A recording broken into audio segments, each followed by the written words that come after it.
You know, they always say kunempumelelo ekulindeni when you wait into izinhle zizofika kuwe. That is why it's always important ukuzifundisa ukulinda empilweni nje. Uzifundise nje ukuthi you know what, mina ngizolinda for izinto ezinhle. Hi bazala bakamzitho, welcome to Umkosi Nomagatsheni. I am Umagatsheni. So on today's episode, which is the last episode of Izingane Zethembu season 3, guys. Yo, I'm so sad. Even though this season was not giving like the previous seasons, but I am so sad. So bukela nje TV Ingane Zethembu zingasekho. But today uMpumelelo uzocela uTerele ukuthi abe unkosikazi wakhe. Yo, the setting, guys, it was so beautiful. And one thing about uMpumelelo that I've noticed in a relationship kaMpumelelo noTerele, uMpumelelo yamthanda uTerele. Yes, yena unamagama wrong because umuntu ongakwazi nje ukukhuluma, but uMpumelelo yamthanda uTerele. So angeke phela uTerele uthando lakhe licintshe indlela abehave ngayo. uMpumelelo yamthanda uTerele as much as uMpumelelo wathanda abafazi, but uMpumelelo yamthanda uTerele because uyakwazi ukuthi uTerele makakwatile azame umbone nawe ukuthi yazama shembusi uyazehlisa nyana, because even the last khumbula the last episode ubantu uTerele bebalela indaba yokuthi yena utshela ubaba uMseli ukuthi uTerele nabo nama-siblings wakhe baphumile and Terele yowaphuza utshwala. Terele bakakwatela ukuthi why so ukhuluma izifusi ne and why so usho lezo zinto lezo. Nangu phela sekamcela, you know what, sekamcela ukuthi abe unkosikazi wakhe.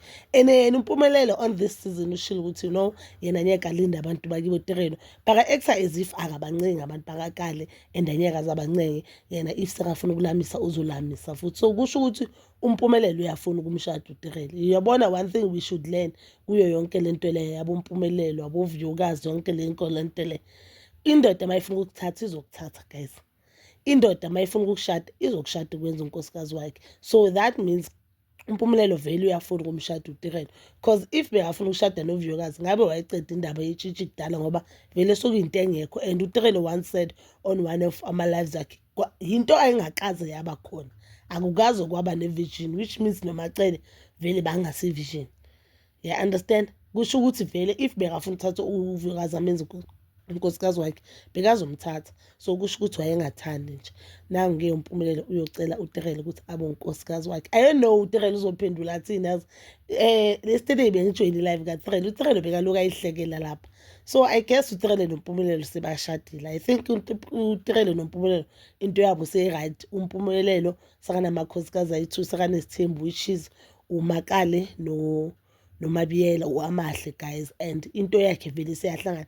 As ngishilo on the previous video, I think 2025 unyaka kaMpumelelo.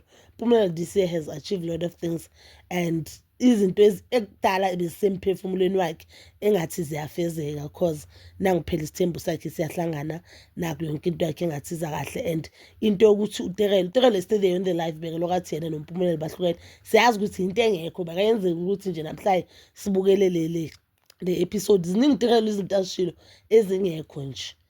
But-ke I've seen a lot of people ku-live bebasho ukuthi hayi ungazohlala ngathi wena sikubonile nidansa noMpumelelo lapha ni-right, yena athi no, we are just friends, we are good friends, but you could see ukuthi no bekazijokela nje. So nje congratulations to uTerele.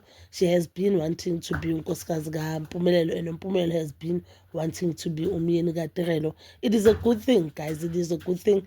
And we cannot force someone ukuthi ayenze into ethina that we see is good for her. Umuntu nomuntu into right for yena yaziwa uye. And if uTerele, the day Terele I believe ukuthi uMpumelelo akusindoda ocotho, and the day Terele decide ukuthi you know what, I cannot stand for this, uzoziphumela emshadweni. But if ufuna umshado makashade bazala bamzitho, thina siyabobani ukuzobajaja. That is all for now, bazala bamzitho. Please don't forget to like, subscribe, share and hit that notification button. Nginithanda ukuya nokubuya.